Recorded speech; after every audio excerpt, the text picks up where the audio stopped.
Sunrise recording studio Patna.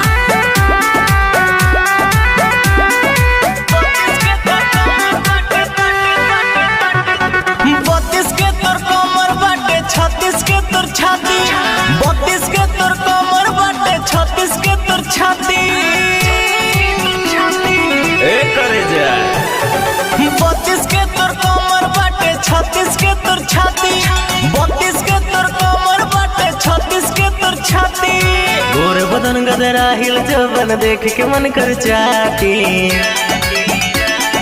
32 के तोर कमर बाटे, 36 के तोर छाती, 32 के तोर कमर बाटे, 36 के तोर छाती। रे सवारा की, रे सवारा की, रे सवारा की।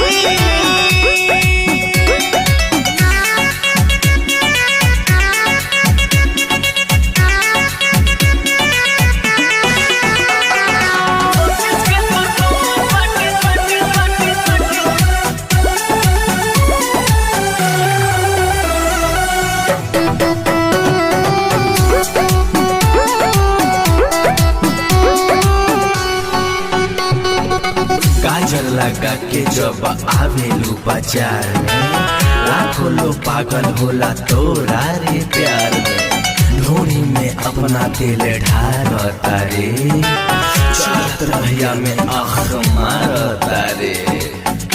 का हो घर ही से सीख के आइल बड़ू का? काजल लगा के जब आवेले बाजार में, लाखों लोग पागल होला तोरा रे प्यार में। ढोरी में अपना दिल ढारता रे, चलत रहिया में आँख मारता रे। ओठ से ओठ सटाव तनी देना हम काटे।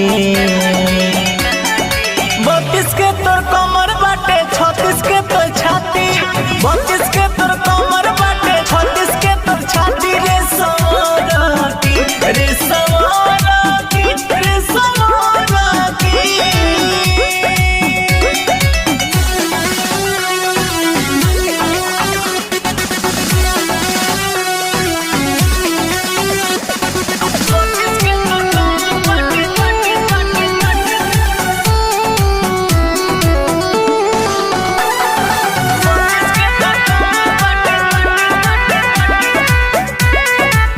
Sunrise recording studio Patna.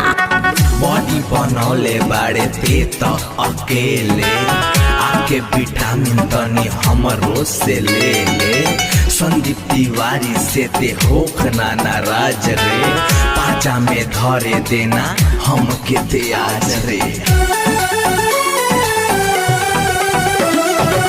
Body बनौले बाड़े ते तो अकेले, आके विटामिन तनी हमरो से ले ले। संदीप तिवारी से ते होख ना नाराज रे, धरे दे पाजा तनी हमके ते आज रे। लालू सिर से भोले आज ले लेते हूँ पार्टी।